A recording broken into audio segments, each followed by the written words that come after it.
wabarakatuh.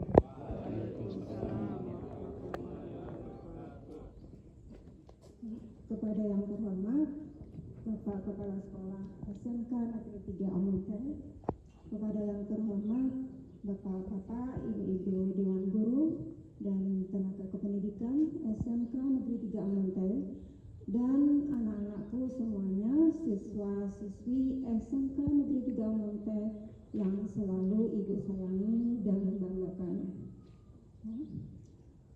Pertama-tama marilah kita senantiasa mengucapkan puji syukur kehadirat Allah SWT yang telah melimpahkan rahmat hidayahnya, nikmatnya, ya, terutama nikmat sehat, sehingga kita bisa berkumpul di halaman SMK Negeri kita yang kita cintai ini untuk melaksanakan upacara bendera.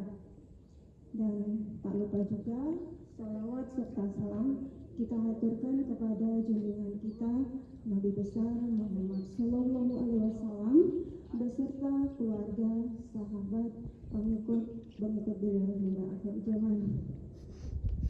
Ya, sebelum Ibu menyampaikan amanah, kita evaluasi dulu ya pelaksanaan upacara pada pagi hari ini. Ya, Ibu ucapkan terima kasih kepada petugas yang sudah melaksanakan upacara. Ya, tapi tolong untuk kedepannya harus lebih dipersiapkan lagi, ya. Insya Allah kalau kita sebelum menjadi petugas itu berlatih mempersiapkan, insya Allah akan hasilnya maksimal. Ya, untuk peserta, nah ini tolong dari disiplin waktu, ya, disiplin waktu kita tadi mungkin sudah pulang 10 menit. Nah, tolong, kalau sudah hari Senin berarti kita melaksanakan upacara. Kalau sudah hujan ya, berarti kalian harus datang segera ke halaman dan menyiapkan diri masing-masing. Tidak usah justru Bapak Ibu ya. Kalian sudah mulai dewasa, ya, tidak perlu lagi disuruh-suruh. Kalau itu kewajiban yang harus dilaksanakan dengan baik. Insya Allah pasti ada hikmahnya. Ya. Kemudian untuk amanah kali ini, Ibu akan menyampaikan yaitu masalah menjaga lisan, ya, menjaga lisan dengan baik. Itu penting. Kenapa? Ya karena beberapa hari ya ini ya Ibu sering mendengar, tidak beberapa ini ya mungkin ya dari tahun-tahun yang dulu mungkin sudah juga banyak atau beberapa siswa yang mengucapkan kata-kata yang kurang pantas untuk diucapkan, yaitu kata-kata kotor ya, kata-kata kasar.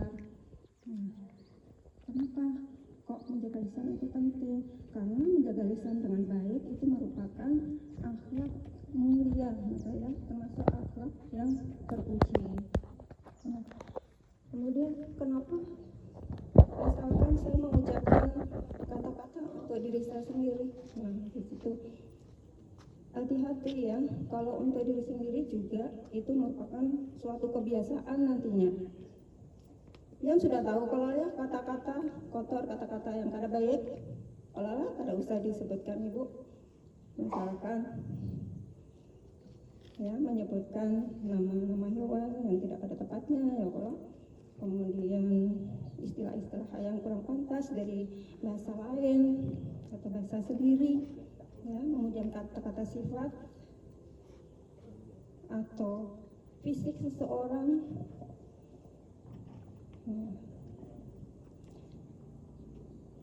Kalau merupakan kebiasaan, biasanya nanti kita akan terlena ya, tidak tahu kalau itu salah. Ya. Misalkan yang main game, pada saat main game misalkan kalah, kemudian melakukan kesalahan menjatuhkan barang, menyebutkan sesuatu yang tidak perlu. Nah itu kalau menjadi kebiasaan kan nanti walaupun untuk diri sendiri akan didengar ya, kita hidup bermasyarakat, pian ada teman ya, ada keluarga, saudara, bahkan nanti pian kan menikah juga ya, ingin menikah lah. Nah nanti punya keturunan. Nah kalau kita terbiasa mengucapkan kata-kata kotor ya, kita nanti bisa menular ya, karena anak kita sering mendengar, oh orang tuanya sering mengatakan itu, jadi bisa diucapkan oleh anak kita ya. Jadi hati-hati, jangan kita mewariskan kata-kata yang tidak baik, karena itu merupakan suatu dosa ya untuk kita sebagai orang Muslim ya. Kemudian saya tidak yang kedua selain kebiasaan tadi ya, jadi hati-hati mewariskan kata-kata kotor, nanti kan ikut dosa ikut juga dosa kita tanggung anak cucu kita kalau mengucapkan kata-kata kotor itu dari orang tua, itu dari teman misal.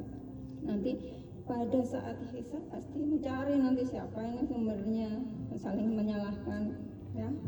Jadi kita harus mewariskan kata-kata yang baik, insya Allah juga kita akan mendapat pahala juga. Kemudian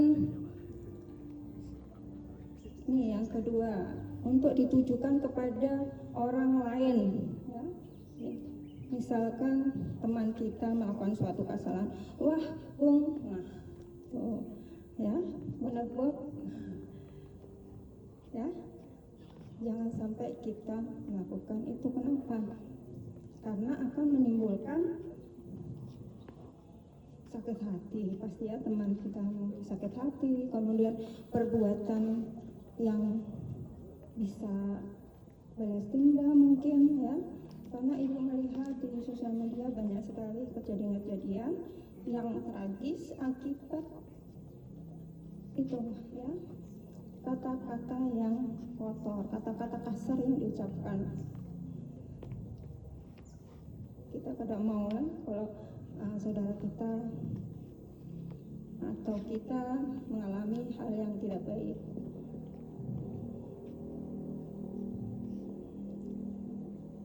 Ya, itu tadi ya, jangan sampai kita mewariskan, kemudian jangan sampai kita mencela, karena di dalam hadis riwayat juga disebutkan ya, hadis riwayat Tirmizi, kita sebagai orang mukmin tidak boleh saling mencela ya, tidak boleh memberi kata-kata kotor. Kemudian hadis riwayat Bukhari Muslim juga, orang-orang yang beriman adalah orang-orang yang tidak mengucapkan kata-kata kotor. Berbuatlah atau mengucapkanlah kata-kata yang baik, atau kalau tidak bisa diamlah ya. Terus kemudian kalau yang kurang riwayat, hadis riwayat aja, Al-Quran adakah?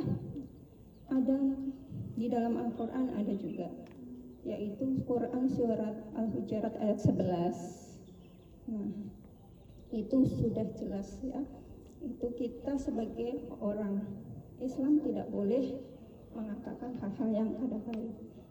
Suatu kaum tidak boleh mengolok-olok kaum yang lain. Soalnya kenapa? Yang kita olok-olok mungkin lebih baik kedudukannya di sisi Allah ya. Jadi jelas kalau oleh, paham ya? Oke. Ya itu aja yang mungkin Ibu sampaikan ya, mudah-mudahan kita selalu mendapat rahmat dan hidayah Allah SWT ya, berkat kita tidak mengucapkan kata-kata kotor, kata-kata kasar ya, yang sebagai kita umat Islam kan saling memperingatkan ya. Mungkin yang mengatakan kata-kata kotor sekarang tidak masuk ya, atau tidak turun ya, tolong disampaikan ya, diperingatkan anak kawan kita kalau lagi mengucapkan kata-kata yang tidak baik. Misalkan ada yang menyebut kata baik, istighfar ya, astagfirullahaladzim Misalkan kita sendiri terlanjur gitu, astagfirullahaladzim 5 kali ya. Nah, itu insya Allah nanti akan berhenti sendiri. Ya, tolong disampaikan kepada temannya yang tidak turun juga. Karena tadi ya kita mewariskan hal-hal yang positif. Insya Allah kita akan mendapat pahalanya, keridhoannya, keberkahan dari Allah Subhanahu wa taala. Ya? Mengerti? Oke, untuk akhiri sampai di sini. Salah kilap Ibu minta maaf yang sebesar-besarnya. Kesalahan pasti datang dari Ibu sendiri dan kebaikan tentunya dari Allah SWT. Ya. Akhir kalam, wassalamualaikum warahmatullahi wabarakatuh.